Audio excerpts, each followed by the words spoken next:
Welcome to the Wisdom Path, the place where your mind meets the power of timeless truths.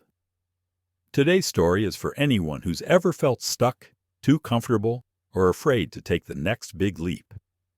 This video is about why doing hard things matters, not just for success, but for your soul. We'll explore the surprising truth behind discomfort and how it holds the key to becoming your strongest self. So stay with us till the end.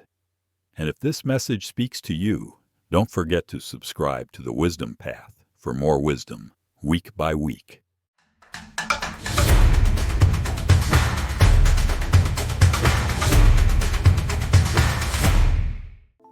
Part 1.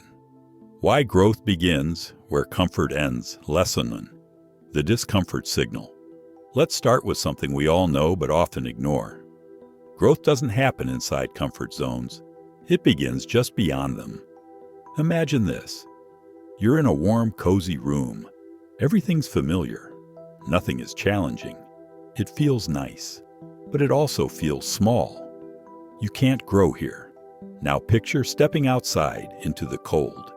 It's unfamiliar. It's hard, but that's where you build muscle, endurance, wisdom. As Steve Magnus puts it, discomfort is the signal that you're on the edge of your current abilities, and that's where growth happens. When we face difficulty, whether it's waking up early to train, starting a tough conversation, or working through failure, we feel tension. That tension isn't weakness. It's a sign that you're expanding your limits. Brian Tracy once said, "Comfort is the enemy of achievement." He's right. Comfort seduces us, but it rarely changes us. Lesson 2. It's not about suffering, it's about intentional challenge. Let's be clear. Doing hard things doesn't mean embracing pain for no reason. It's not about toxic hustle culture or burnout. It's about choosing hard things that shape you, like a runner who trains in the rain. Not because it's fun, because it prepares them for the real race. Think of a blacksmith. The fire doesn't destroy the metal, it forges it. You're the metal. Discomfort is your forge. And like Magnus teaches, real strength comes from knowing when to push and when to pause. Hard things must be intentional, not reckless. Lesson 3. Listen to your body and your mind. There's a fine line between challenge and overload. Your body tells you when you're stretching and when you're breaking. Steve reminds us that awareness is strength. Mental toughness isn't about ignoring pain. It's about responding to it wisely. Let me give you a personal story. A friend of mine was preparing for a triathlon. He pushed himself hard every single day. No breaks. Soon he got injured. Why? Because he confused grinding with growing. After rehab, he returned stronger. But this time, he listened. Rest days became part of his training. Now he knows. Discipline includes recovery. Don't just ask, "Can I push harder?" Ask also, "Is this pain helping me grow or just break?" Lesson 4. Process over outcome. Most of us want results fast. The promotion, the six-pack, the breakthrough. But that mindset is a trap. Focusing only on the result makes you chase shortcuts.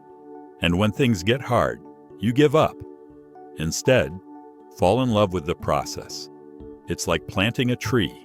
You don't dig it up every week to see if it's growing. You water it. You wait. You trust. Magnus writes, "Focus on the process, not just the outcome." Why? Because the process is where the magic lives.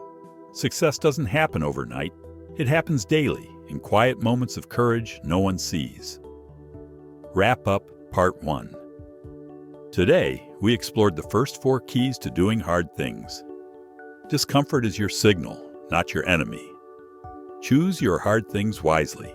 Listen deeply to your body and mind. Love the process more than the prize. This is the beginning of your journey beyond comfort. In the next episode, we'll dive into how self-compassion, connection, and purpose help us endure and grow even stronger. Part 2. The Inner Tools of Strength. Next, we go deeper. We'll talk about the inner tools, the mindset and emotions that help you stay strong during tough times. Because it's not just about doing hard things. It's about doing them with heart, clarity, and purpose. So take a breath. Sit with this. And if you haven't yet, subscribe to the Wisdom Path for more lessons like this every week. Lesson 5. Practice self-compassion in the middle of struggle. Let's start with something many people misunderstand. Being kind to yourself. Some think compassion is weakness, that it makes you soft. But here's the truth. Self-compassion is fuel. Imagine two athletes. One fails during training and says, "I'm terrible. I'll never get this." The other says, "That was tough, but I'm learning. I'll try again." Who do you think will come back stronger? As Steve Magnus reminds us, when we treat ourselves with kindness, especially after failure, we recover faster and grow more. Studies even show that self-compassion boosts performance more than harsh criticism. Tony Robbins once said, "You don't get stronger by beating yourself up. You get stronger by believing in yourself, even when it's hard." Lesson 6. Build a support system. No one climbs a mountain alone. Even the strongest climbers need ropes, guides, and others on the path with them. Life is the same. When you're facing a challenge, don't isolate yourself. Find your people, the ones who will listen without judgment, who will remind you who you are when you forget, who will sit with you in silence when there are no words. Magnus talks about the science behind this. Support systems lower stress, boost motivation, and make us more resilient. Why? Because connection is a human need, not a weakness. Let me tell you a short story. There was a woman training for her first marathon. She trained well, but halfway through the race, she hit the wall. Her legs felt like stone. Her energy was gone. Just when she thought she'd quit, a stranger next to her said, "Run with me, step by step." They didn't talk much, but just knowing someone was beside her gave her the strength to finish. Hard things get easier when we don't carry them alone. Lesson 7. Discover your why. Why do you do what you do? If you don't have a strong reason, the moment things get hard, you'll quit. But if your purpose is clear and deep, it will carry you through fire. Think of purpose like a compass. When storms hit and you feel lost, your why keeps you moving in the right direction. Magnus says, "A strong sense of purpose fuels resilience." Ask yourself, what truly matters to me? Who do I want to become? What impact do I want to leave? It's not enough to chase goals. You need to chase meaning. Here's a metaphor. A ship without a destination drifts. A ship with a clear course, even in a storm, keeps sailing. Lesson 8. Failure is feedback. Most people fear failure. But what if failure was just a signpost, not the end of the road? Imagine a baby learning to walk. They fall, a lot. But they don't think, maybe walking isn't for me. They keep trying, adjusting, learning. Eventually, they walk. That's how we should treat all failure. Magnus teaches us to see mistakes as data, as feedback. When something doesn't work, don't say, "I'm a failure." Say, "This didn't work. What can I learn?" Thomas Edison once said, "I have not failed. I've just found 10,000 ways that won't work." This mindset transforms fear into curiosity. You're no longer avoiding mistakes, you're collecting clues for success. Wrap up. Part 2. Let's take a moment to reflect. Here's what we've learned today. Self-compassion is not weakness. It's strength in disguise. A strong support system helps you carry the weight of hard things. Purpose turns pain into power. Failure isn't final. It's a stepping stone.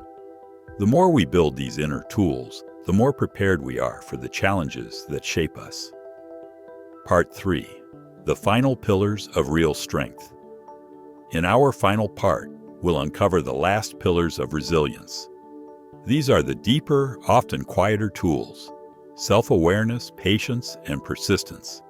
These aren't flashy, but they are powerful.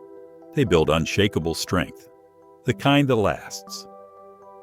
Lesson 9. Know yourself to grow yourself. Have you ever felt overwhelmed but couldn't explain why, or reacted in a way you didn't expect? That's the voice of your inner world trying to speak. Self-awareness is about listening. Magnus reminds us, to do hard things well, you must understand your thoughts, your limits, and your triggers. Here's an example. A young professional kept failing to speak up in meetings. He thought it was laziness or fear. But after some journaling and coaching, he realized he was afraid of judgment because of a past experience in school where he was laughed at. That awareness changed everything. He began practicing one small comment per meeting. With time, his confidence grew, not because he forced himself, but because he understood himself. When we see ourselves clearly, we no longer react blindly. We respond wisely. It's like driving in fog. When the fog clears, you drive better, faster, safer. How to build self-awareness. Journal regularly. Pause before reacting. Ask yourself, why did I feel that way? What belief is behind it? Emotional intelligence isn't just about understanding others. It starts with understanding yourself. Lesson 10. Be patient. Growth has seasons. We live in a world of speed. Fast food, fast success, fast likes. But personal growth doesn't follow that clock. It moves like nature, in seasons. There's the planning season, where we show up and do the work. There's the quiet season, where it seems like nothing is happening. And then suddenly, growth appears. One of my favorite metaphors is bamboo. Did you know that bamboo doesn't break through the ground for up to 5 years? During that time, it's building roots, deep, strong, invisible. But once it's ready, it can grow up to 90 centimeters in a single day. You might be in your root-building season. It may feel slow, but trust me, it's not wasted. Every effort counts. Magnus teaches us that real growth demands patience, the kind that shows up every day, even when results are invisible. So keep showing up. One representative, one page, one small step. It adds up. Lesson 11. Stay consistent. Stay committed. The final piece of the puzzle, persistence. There will be days when motivation fades, when results feel far, when quitting seems easier. But this is when you grow the most, because persistence builds grit. Think of it like climbing stairs in the dark. You don't see the top, but you trust each step brings you closer. One day, the light returns. You look back and realize how far you've come. Magnus writes, "Be patient and persistent." That's how growth happens. A quote I love from Joe Dispenza is, "Your personality creates your personal reality. Change one small habit, and over time, your world changes." So don't focus on leaps. Focus on steps. You don't need to be perfect. You need to be present. Bonus tool. Reflect, don't regret. At the end of every hard thing, pause, reflect, ask, what did I learn? What surprised me? What would I do differently? This reflection turns struggle into wisdom. It makes the next hard thing a little easier. Remember, you're not just doing hard things. You're becoming someone who's capable of anything. Final wrap-up. Let's take a final look at what we've learned in this series. Part 1. The outer shift discomfort is your growth signal. Choose intentional challenges. Listen to your body and mind. Focus on the process. Part 2. The inner strength 5. Practice self-compassion. 6. Build strong relationships. 7. Know your why. 8. Embrace failure as feedback. Part 3. The deep roots. 9. Grow self-awareness. 10. Be patient like nature. 11. Stay consistent, even when it's hard. These aren't just ideas. They're invitations. Invitations to live more fully, to grow through what you go through, to do hard things, not for applause, but for transformation. So let me leave you with this. You will never know how strong you are until being strong is your only choice. Denzel Washington. And you're stronger than you think. If this journey has inspired you, please support The Wisdom Path by subscribing, liking, and sharing this series with someone who's ready to grow. Let's help each other face challenges, not with fear, but with courage. Because the path of wisdom is rarely easy, but it's always worth it. See you in the next story.